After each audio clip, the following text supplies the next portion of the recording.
Before he ever wore a uniform with stars on its shoulders, he wore hunger like a second skin.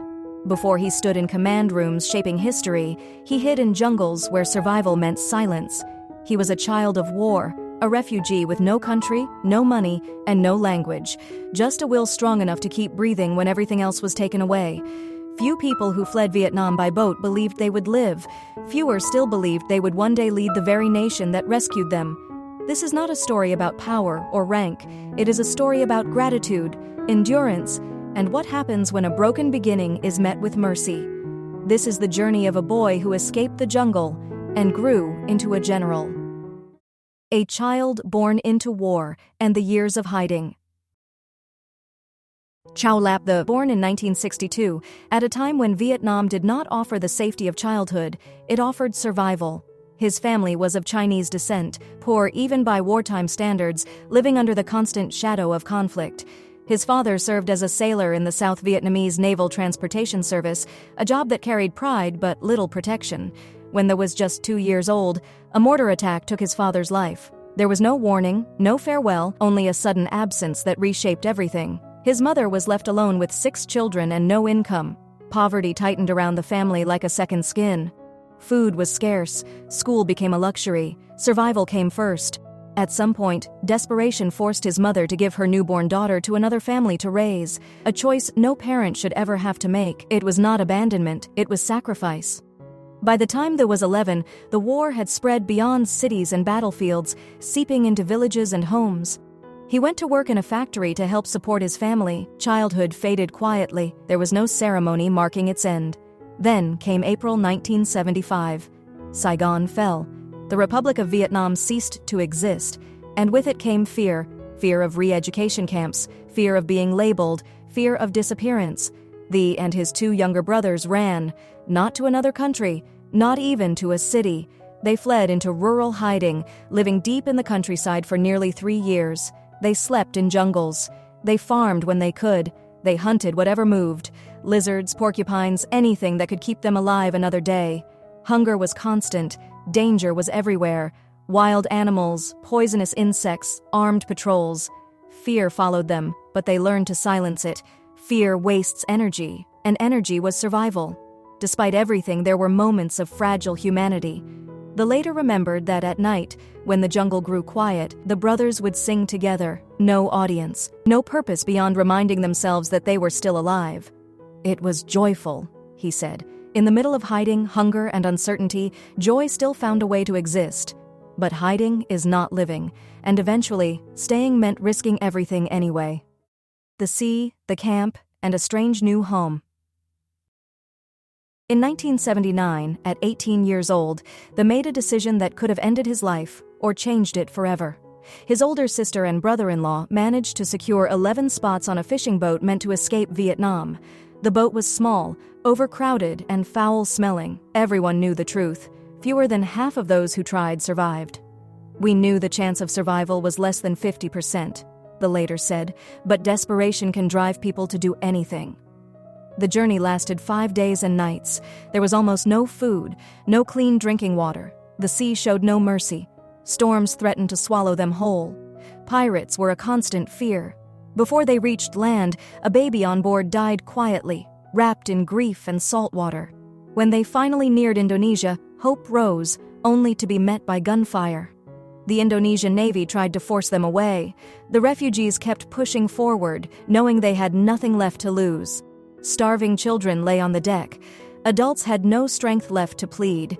In the end, negotiations replaced bullets. The refugees gave everything they had, wedding rings, watches, the last pieces of their former lives, just to step onto land.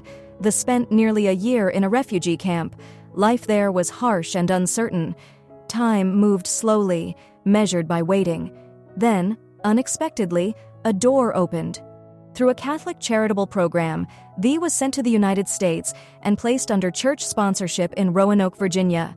He arrived with nothing, no money, no English, no family structure that made sense in this new world. A former kindergarten teacher named Sharon Alexi helped the family settle. She taught them English, helped them learn to drive, and showed them how daily life worked in America. They arrived with absolutely nothing, she said. But they learned quickly it was joyful.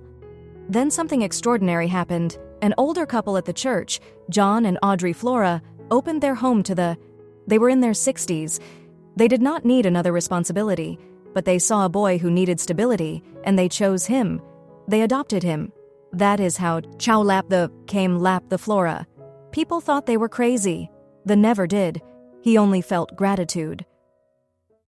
From a refugee to a general. When they arrived in America in 1980, he was academically far behind. He had completed only 5th grade. He struggled with trauma, language, and identity, but he worked relentlessly. 7 years later, he graduated from high school.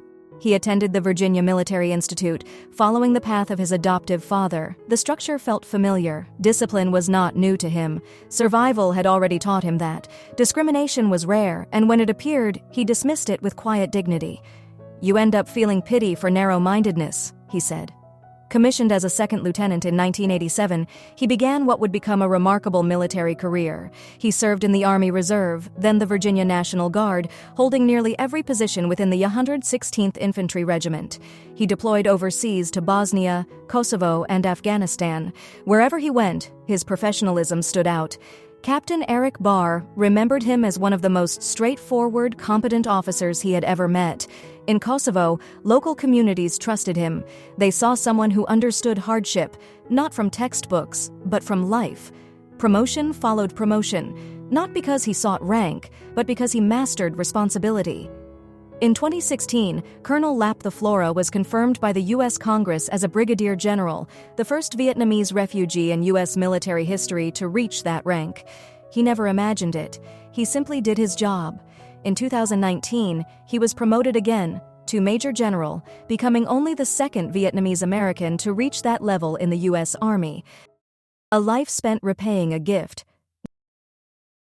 When asked why he succeeded, Major General Flora gave a simple answer: gratitude. "I wanted to repay America for giving me freedom," he said. "There is no better way than wearing the uniform." He believes that life itself is a debt that cannot be repaid with money, only with service. Beyond the military, he became an engineer with multiple patents, a community leader, a mentor to students, a volunteer to veterans. He never forgot the church that sponsored him. He never forgot the people who opened doors when he had nothing to offer in return. Today, his family is reunited across the United States. His wife, Tui, is also a refugee. Their daughter, Christine, was born into a life her father once could not imagine. From jungle nights to military stars, his journey is not about perfection. America, he says, is not perfect, but it is a place where opportunity still exists, where a homeless refugee boy can rise, not by forgetting his past, but by honoring it. His story reminds us of something simple and profound. When a society chooses compassion, and when a person chooses perseverance, the impossible sometimes becomes history.